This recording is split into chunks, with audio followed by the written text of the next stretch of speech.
السلام علیکم. محمد اظہر صدیق اپنے پروگرام پولیٹیکل ڈائریز کے ساتھ حاضر خدمت ہے. چیزیں تبدیل ہو رہی ہیں اور واقعی تبدیلیوں کے اثرات آپ کے سامنے ہیں. آج 4 مارچ 2024 اور کاؤنٹ ڈاؤن شروع ہے.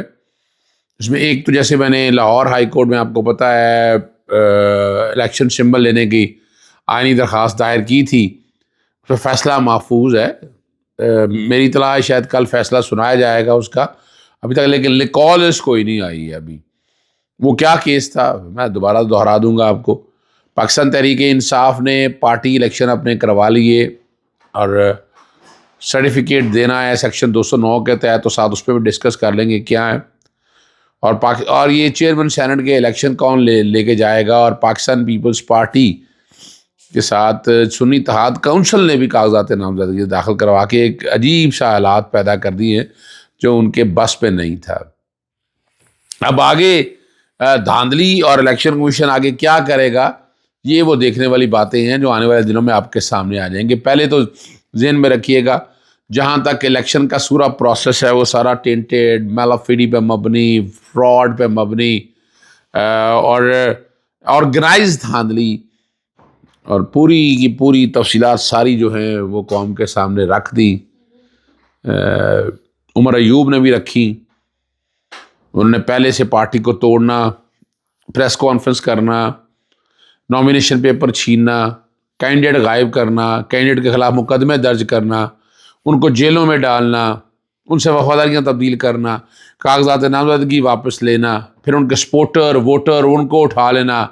یہ ساری تفصیلات، یہ دیکھیں یہ ساری تفصیلات آپ کے ساتھ میں بھی ڈسکس کر چکا. اور کئی ابھی آج ہی الیکشن کمیشن کے سامنے لگا ہوا ہے اور الیکشن کمیشن نے کئی معاملات جب ڈیسائیڈ کرنے والے. الیکشن کمیشن آہستہ آہستہ چیزوں کو لے آیا ہے اس ڈگر کے اوپر کہ کہا جائے الیکشن ٹرائبیونل چلا جائے. دیکھیں یہ 1000 بار سوچنا چاہیے تھا الیکشن کمیشن کو. فارم 45 پہ کو بہت بڑی ایکسرسائز کی ضرورت نہیں تھی، بہت بڑی کوئی ایکسرسائز کی ضرورت نہیں تھی. یعنی فارم 45 جو ان لوگوں کینڈیڈیٹ کے پاس ہے وہ ان کے پاس موجود ہے. جو الیکشن کمیشن کے پاس اپنے فارم 45 سامنے قوم کے سامنے رکھ دے. کتنے کیسز ہیں، ہر کیس کا ایک ٹیسٹ کیس رکھنا ہے وہاں سامنے فارم 45. اب وہ فارم 45 پہ میں بار بار دہراتا ہوتا ہوں، فارم 45 پہ دیکھیں ٹائپ ہوئے ہیں، ٹائپ سے مراد ہے پرنٹ ہوئے ہیں. اب یہ فارم 45 باہر سے پرنٹ کرانا اتنا آسان کام نہیں ہے. نہ ہی پاکستان تحریک انصاف حکومت میں تھی کہ وہ اس طرح کے کام کر سکتی. یہ تو کام وہ کر سکتا نا جو حکومت وقت میں ہو. اسے آسان ہے ڈپلیکیٹ تیار کرنا اور سارا بنانا. اور نام دیکھیں وہ لسٹوں پہ نام یعنی کوئی مشکل کام نہیں ہے. آپ فارم 45 کو لسٹوں سے دیکھ لیں گے سارا. اور وہ فارم 45 میں جب ساری چیزیں سامنے آ جائیں گی اور ہینڈ رائٹنگ بھی لکھی ہوئی ہے، پھر ہینڈ رائٹنگ کے علاوہ دستخط ہوئے ہیں. اب یہ سارے شروع میں دیے تھے نا فارم 45 انہوں نے. تو وہ 45 فارم جب فورینسک تو بعد کی باتیں ہیں، ابھی تو فی الحال یہاں آ جائیں.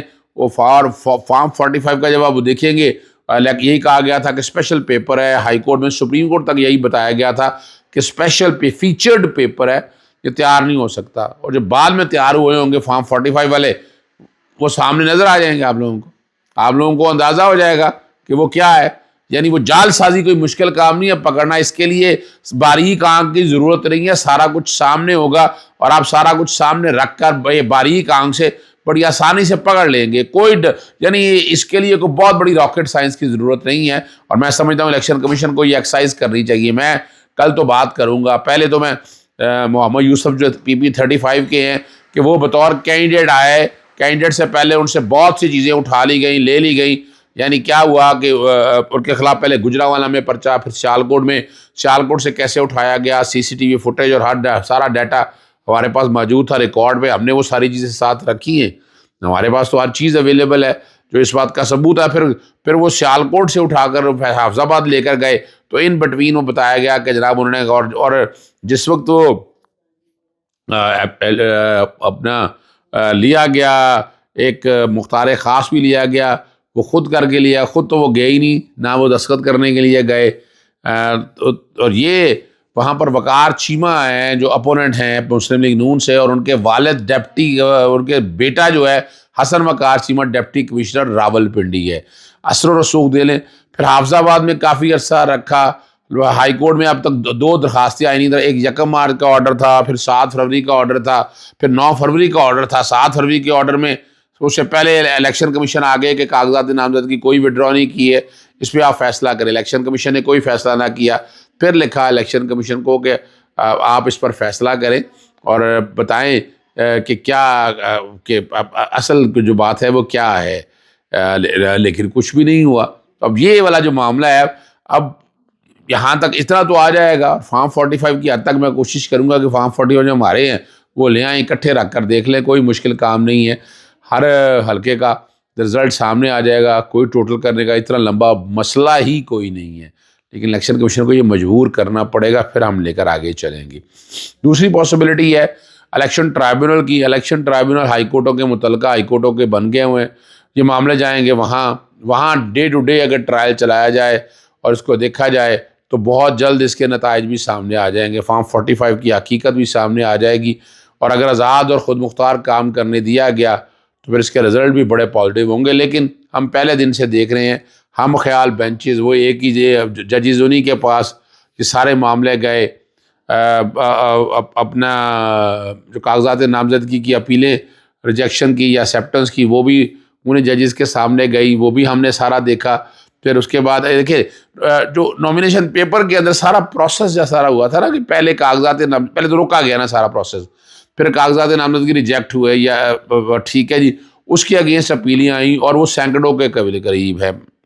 پورے پاکستان میں ڈیٹا اکٹھا کر لیں، کوئی مشکل کام نہیں ہے۔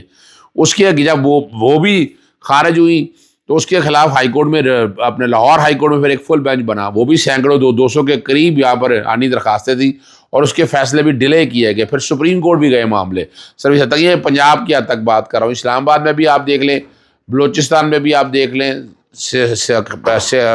اپنا کوئٹہ کے اندر، پھر سرحد کے اندر آپ دیکھ لیں، اور پھر کراچی میں بھی آپ دیکھ لیں، تو آپ کو اندازہ ہو جائے گا کہ یہ تقریباً تفصیلات کتنی ہیں۔ یہ کوئی اتنی بڑی راکٹ سائنس نہیں ہے جو سارا کچھ آپ کے سامنے نتائج رکھ دے گی۔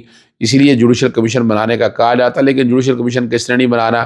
عمران خان نے 4 حلقوں کی جنگ بہت لمبی لڑی تھی، اس کے بعد پھر بڑا نئی قانون سازی بھی ہوئی، اور نئی قانون سازی کیا تھی وہ آپ اندازہ لگا سکتے ہیں۔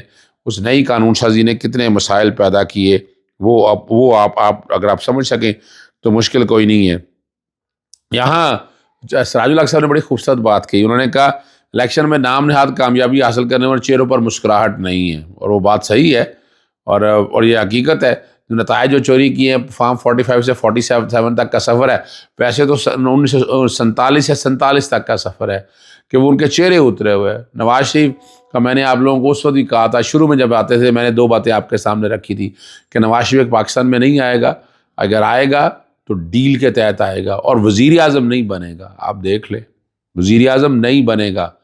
شہباز شریف اسٹیبلشمنٹ کا چہیتا ہے، جو بھی کہیں آپ اس کو، اس خاندان نے بہترین ملازمت کی ہے، اور جمشید دستی تو وہ اپنا پالش اور بوٹ بھی پالش اور برش بھی ساتھ لے آیا تھا اسمبلی کے اندر، اور لا کر پیش بھی کر دی تھی اس نے۔